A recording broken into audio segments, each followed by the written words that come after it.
stone. This is where we have to bait them, how we have to attract them and retain them. And what ails, and India I must bring out since we have foreign delegates here, is that in Indian society is very multi-layered. We have so many different socio-economic groups that actually we should be having a conversation about each one separately, because the challenges of the underprivileged are totally different, and the middle class and the upper creamy class, which has access to so much more before they come to school. So our system is very complex, and yet we have to have a talk, so we will try to keep it for the majority. There are some very common areas which we can cover. So actually, is this important? I have to hold this, so then I'll sit because I need to consult some statistics, because it doesn't make sense unless you quote some figures.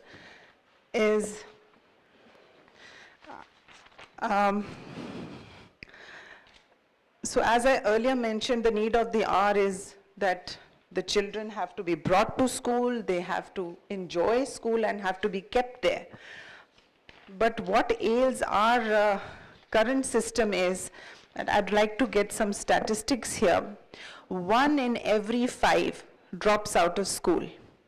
Nearly 80 million fail to complete elementary education. 50% girls do not complete secondary education. 50% of the girls. And this is quoted from the NDTV plan statistics. NDTV is a pretty reliable research source. You'll be surprised at the reasons. A major reason of poor quality of education is the poor quality of education, and secondly, you'll be surprised at the unhygienic sanitation facility. When we talk of this percentage, it is primarily the rural areas.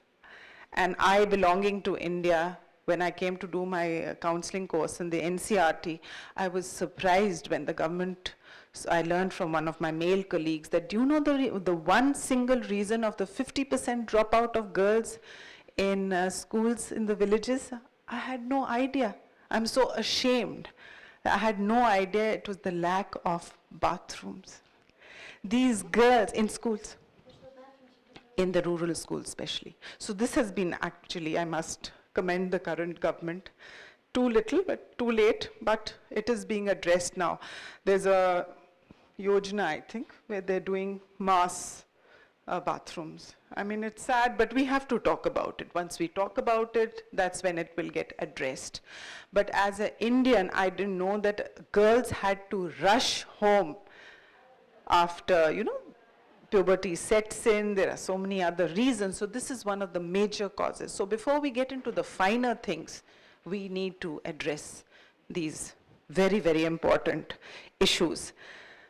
All over the world, children have, this was about the socio-economic problem. Now we're talking about the differently abled children. All over the world, they have moved from segregated education to more integrated education. Here, we've just started a scheme called the IEDC. It is a project which was started in 1980, designed based on the UNICEF model. The laudable part is that 60,000 children are now getting education under this scheme, implemented by the Human Resource Development agencies. And although it is commendable, this 60,000 comprises of 2 to 3% of disabled children in India. So we have to say we've made a start, but we have a very, very long way to go. And out of these 2 to 3% disabled children who are getting schooling, 1% is only in the integrated system. The other 2% are segregated. So these are the main challenges that I have come across. I am actually a postgraduate and been teaching middle and high school, but I was a principal of a school where I was dealing with primary children. And other challenges that I personally feel that Indian primary system suffers from is child-teacher ratio. Because of the paucity of good schools, our government school teachers are one of the best paid teachers, but no one wants to go to the government schools. So the pressure is on the private sector. The teachers are good, the infrastructure is good. A few, of course, are not up to the mark, but the teachers are poorly paid. They are the teachers who work for passion. But the grades of the government school teachers are much better than those of the private. So the government teachers need to be more accountable. They've all rushed to get government jobs because it means less work and pension. Whereas the private school teachers are struggling and we need to pay them better. Another challenge, big challenge for Indian students is the pressure to learn English. I must share a small example, being an army officer's wife, and it's very educating to teach in an army school because you have, in that one class, you have a child of a Jawan who's come from the village, and you have an officer's kid. So you have to pitch your lesson. So it's very challenging and you grow in the process. So I asked a question once, geography lesson or something, I asked a question and I said, what's the answer? And I just had one or two hands going up. And then it struck me and I said, you can answer in Hindi or Punjabi or whatever and you won't believe it, 75%. I thought that was really tragic. That it is important, English is very important, it's a global language, that gives India an edge over China, and being a country with the British Raj, we are doing well in English. But in primary education especially, we have to give precedence to the mother tongue. Interestingly, it's like Hindi. Yeah. The paper was like, yeah. You know, you brought up in that language, you hear it you think in your mother language. So this pressure of learning English too early has to stop. Because once their cognitive, sensory skills are developed and they learn to think and they learn to think critically, then you introduce other languages children can imbibe fast. And it's okay to learn English for children who come from English-speaking houses. But it is so unfair to have a child from a village who just doesn't know and is suddenly put adjusting to a classroom, making friends, being away from mama, and suddenly this new language foisted on him. So these are very basic things which I feel should have been handled by now. But the pressure of English medium school, so that's one area. We have a school, by the way, I think we are all in Delhi, and we should know about Sardar Patel School here in Delhi, which has been doing this for years now. It is, and what is good is it's one of the very, considered one of the best renowned schools. They teach, most of the subjects are in Hindi till the 5th grade. And after 5th, they and their children are doing very well. So this is another area which, and another thing is that we should focus on the basic skills before we launch on to environmental studies and this study and that. Primary should be reading, writing, listening, a very, very neglected area again, the listening skill. So, and their sensory abilities, cognitive abilities, sand, playway, I mean, delegates from abroad are very familiar and you know how important it is. That instead of giving them a pencil and writing straight away, just the play, the reception area or the reception age, I would say, is very vital in primary education. At what age you get them in, at what age you make them do what. It's too early to make them. Now parents have high expectations. I've been in schools where they say there's no homework. No homework, why should there be homework for a primary student? So these are a few of my suggestions, and I think I must leave time for our very, very brave coming into the women's bastion. So over to Rajesh, and then we'll, I think, open it for questions. If any.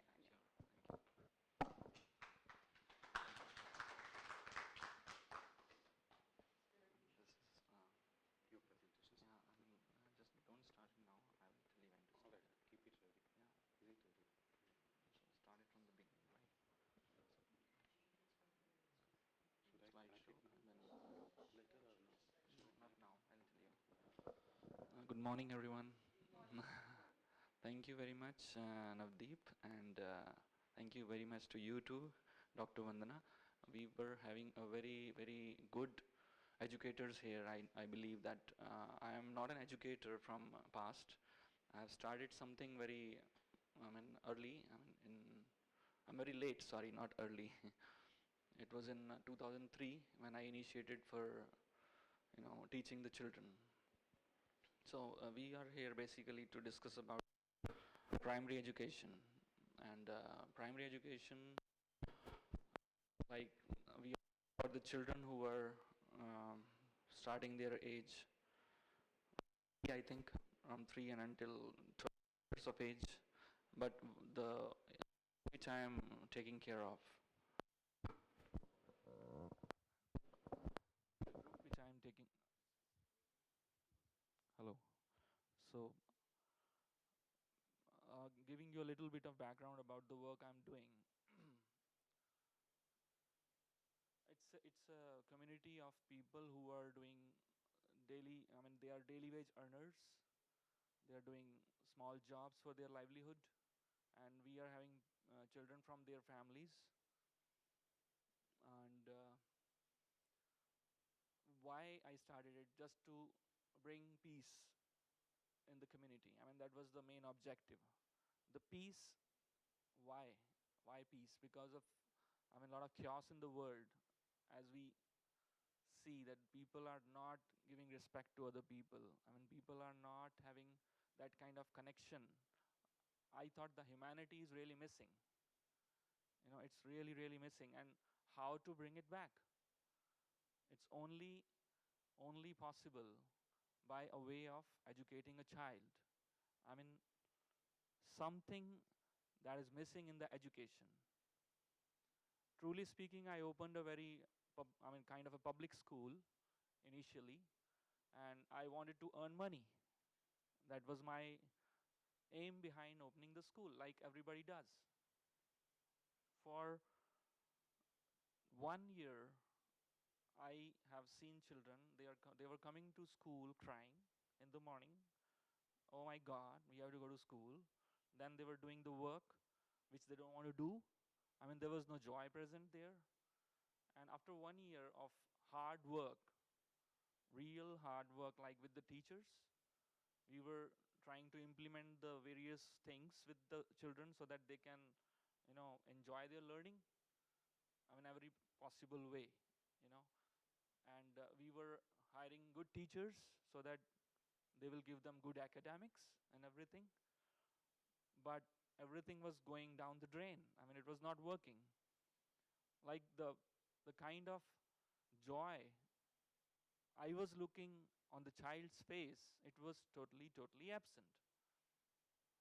And that has brought me to a thinking that I should close it down. Because I was a contractor earlier, and I thought, being a contractor is a good thing. You straight away talk to the people